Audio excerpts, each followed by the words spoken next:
Hello, Night Wanderer, and welcome back to Before Bedtime Story. Tonight's story isn't something I found in a dusty archive or a forgotten forum thread. This was sent to me directly by a family who live it. They have asked to remain anonymous for obvious reason, so let's just call them the Clarks.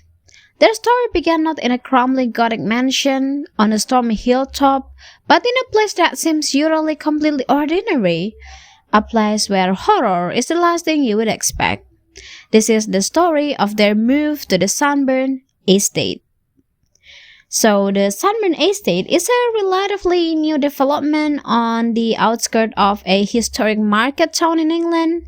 You know the type, the house are all built from the same reddish brick with neat little front gardens, off-street parking for one car, and a nameplate like Willow Inn or Hawthorne Math. It's the kind of place marketed to young families and first-time buyers, a clean slate, a fresh start. For the Clarks, Mark and Sarah, and their 7-year-old daughter Lily, it was a dream come true. After years of saving, of scrolling through property websites until their eyes blurry, they'd finally done it. They traded their cramped city flat for a 3-bedroom semi-detached house with a garden for Lily to play in. Number 12, Lavender Walk. The name Sunburn always struck me as odd for an English neighborhood. When they first told me, I pictured something arid, bleached by a relentless, unforgiving light. In reality, it was just the surname of the land's original owner. But as the Clarks would soon discover, names have power and sometimes a name can be a warning in disguise. The move-in day was, as it always is, a chaotic symphony of cardboard boxes, misplaced screwdrivers, and takeaway pizza. The summer sun was bright, flooding the empty rooms with a warm, welcoming light. The house smelled of new carpet and fresh paint. There was no scent of history, no weight. It felt blank. The first thing Lily said when she ran into her new bathroom was, "It's cold in here." Sarah, wiping sweat from her brow, laughed. "That's because the window's open, sweetie. It's boiling outside." But Lily insisted. "No, it's cold in the corner, the quiet corner." They dismiss it. Kids say strange things, They are sensitive to new environment. They unpack Lily's toys, and the moment passed. The first night, and the new house is always strange. The sounds are unfamiliar, the settling of joy sounds like footsteps, the gurgling of water in pipes sounds like distant whisper. The Clarks wrote it all off as the natural unease of being somewhere new. They fell into an exhausted sleep. It was Mark who woke first. He told me he thought he heard Lily crying. He sat up in bed, listening. The house was silent, but then a sound from downstairs, not crying, humming, a subtonal meandering hum, a lullaby maybe, but one he didn't recognize. He assumed Sarah had gotten up to get water and was humming absentmindedly. He slipped out of bed and padded downstairs. The humming was coming from the kitchen, but the kitchen was dark, empty. The second he crossed the threshold, his sound stopped. The air was ice cold. He stood there for a full minute, confused, before shrugging it off as a neighbor's TV or his own sleep-addled brain. He went back to bed, the chill clinging to his skin. The next morning, over coffee, he mentioned it to Sarah. She hadn't been downstairs. They laughed, a little nervously this time, and chalked it up to the house settling. That's the phrase we always use, isn't it? The house is settling. It's a comforting lie we tell ourselves. The days turned into a week. Boxes were unpacked, pictures went on the walls, a routine began to form. But the oddities persisted, small things that were easy to explain away individually, but together began to form a sinister pattern. Sarah kept finding cupboard doors left slightly ajar. Not wide open, just ajar. As if someone had been looking inside and didn't quite close them properly. The kitchen, the bathroom, even the cupboard under the stairs. Mark insisted it was her or that the latches were weak, but she knew she closed them.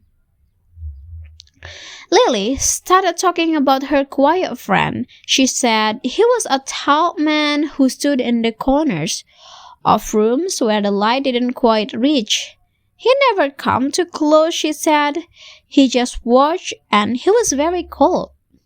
Well, childhood imagination, her parents told each other. A chopping mechanism for the move.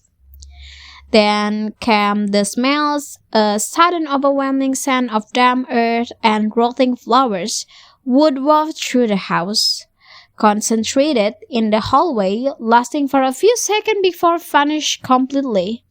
They checked for leaks, for dead rodents in the walls, nothing. The final straw of the minor phase was the photograph.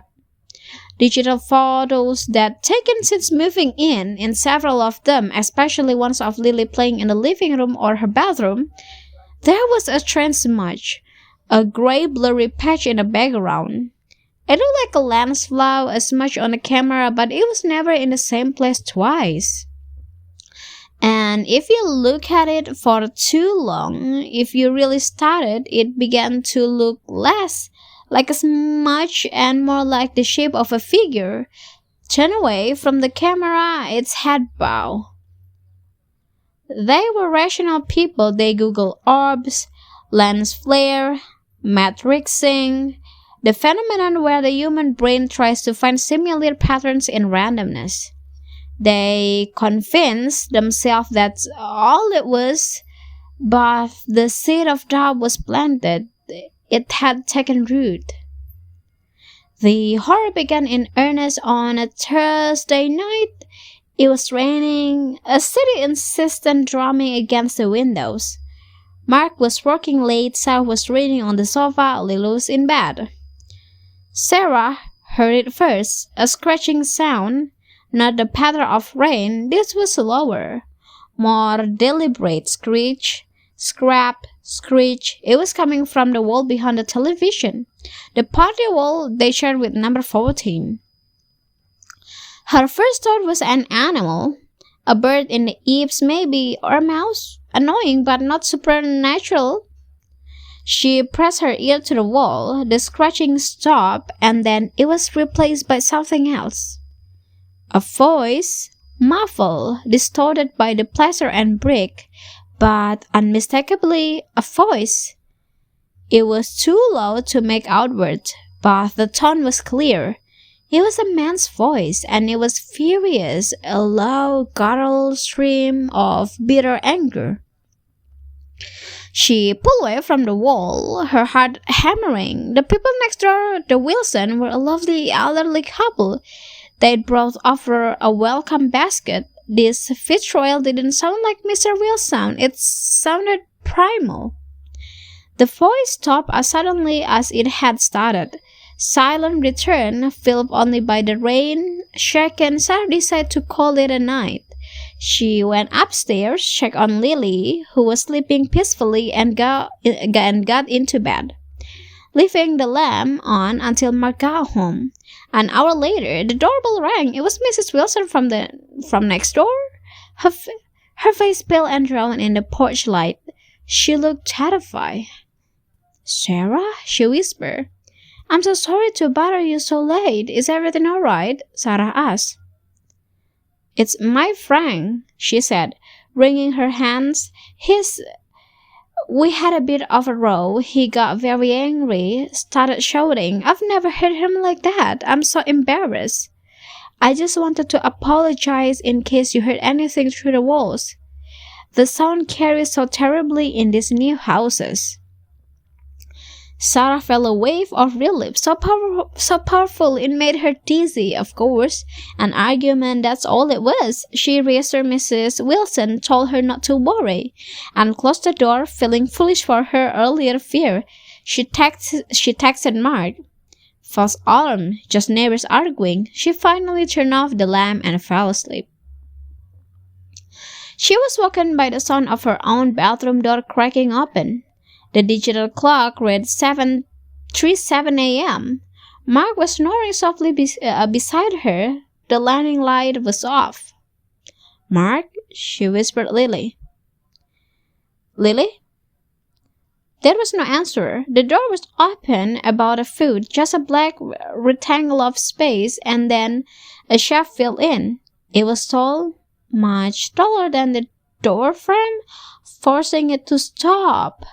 It was a man, but his proportions were all wrong, impossibly thin, limbs too long. He was a silhouette of absolute blackness, darker than the darkness of the hall behind him. No features, just a solid shape that seemed to drink the light. It stood there, on the threshold, its head cocked to one side.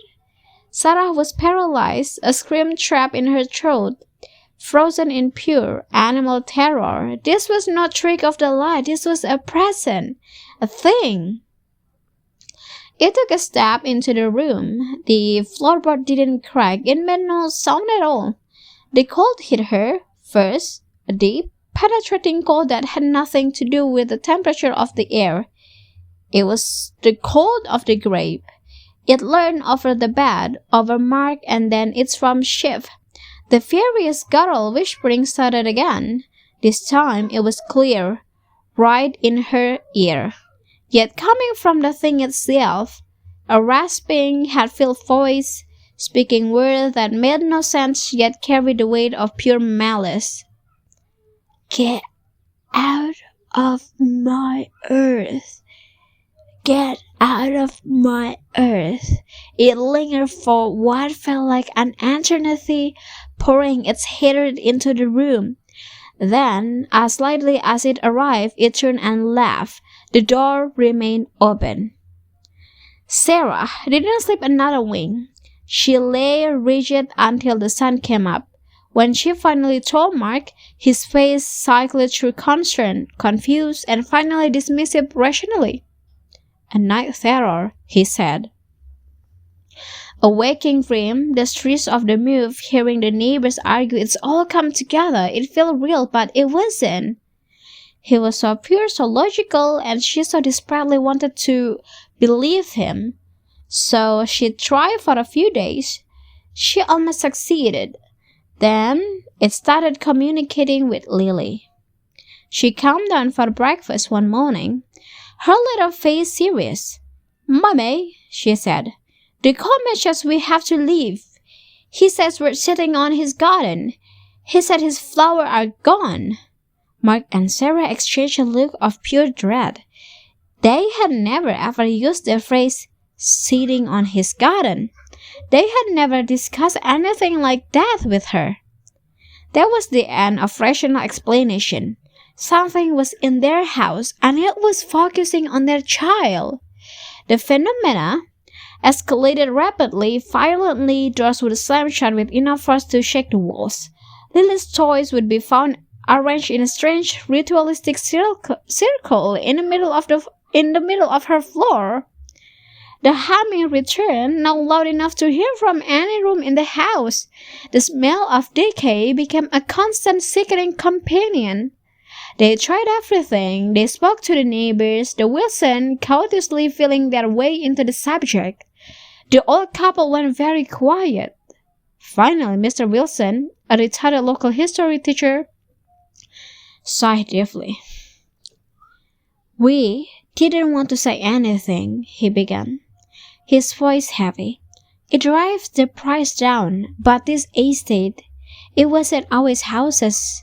Before the developers bought it, it was a nursery, a flower nursery owned by a man named Arthur Sunburn." He went on to tell them the story. Arthur Sunburn was a reckless, a solitary man who loved his flower more than he loved people. He was genius with plants, but he had a legendary terrifying temper. He was known to have various shouting arguments with, well, With no one, he'd stand in his greenhouses and rage at the world. When the property developers compulsory purchased the land to build the estate, he fought them tooth and nail. He lost. The story goes that the day the bulldozer arrived to tear down his beloved greenhouse and rip up his unique, prize-winning flower beds, he went very quiet. He went into his potting shed and he hung himself. He was buried in a local churchyard, but his anger, it seems, was not. They built these houses right on top of his life's work. Mr. Wilson said, "We've heard things and things. You learn to live with it. You learn to ignore the humming. You learn not to look into the dark corners for too long." The Clarks were horrified. They were living on a grave.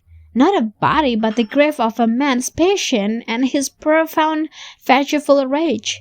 The quiet friend, the cold man, was after Sunburn, and he didn't want tenants. He wanted his garden back. That night was the worst. It began with a crash from the kitchen. Every single cupboard and drawer was flung open. Every plate, every cup, every piece of cutlery was on the floor, shattered into 1,000 pieces. The ice cream was a physical pressure of pure hate. Lily began screaming from her room. Not a cry of fear, but a outraged sound of terror. They ran to her door, but it was locked from the inside. From within, they could hear the other voice, the rasping soil choke roar of our Sunburn. "My land, my bloom, my earth!" Mike threw his shoulder against the door once, twice. On the third time, it splintered and gave away. The room was freezing. Frost crackled on the window pane. And Lily was pressed into the corner on her room, the quiet corner. But she wasn't alone. The black, elongated silhouette was wrapped around her, not touching her, but enveloping her, its foam seeming to seep into the walls themselves. Lily's eyes were wide, unseeing, her small body shaking violently. Sarah did not think. She acted on a primal maternal instinct that was stronger than any ghost. She ran into the room, into that suffocating cold, and she snatched her daughter up. She told me that in that moment, as she held Lily, she didn't feel fear. She felt a white-hot anger of her own. She turned to the shadow in the corner and she screamed at it. "She is a child. You will not touch her. This is our home now. You are not welcome here. Leave us alone." For a second, nothing happened. The form seemed to pulse together its energy. The whispering became a deafening roar inside their head. And then, with a sound like a sigh of shifting earth, it was gone. The cold vanished. The room was just a room again. The Clarks didn't pack a single thing. They grabbed the car keys, Lily, and the clothes on their backs, and they left. They never went back. They fought the mortgage company, the developers, and eventually declared bankruptcy. They lost everything financially, but they had their daughter. They had their lives. They're in a small rental flat now, far away from that town. Lily is in therapy. She doesn't talk about the quiet friend anymore, but sometimes she still sleepwalks, and sometimes she stands in the corner of her new room, just staring at the wall.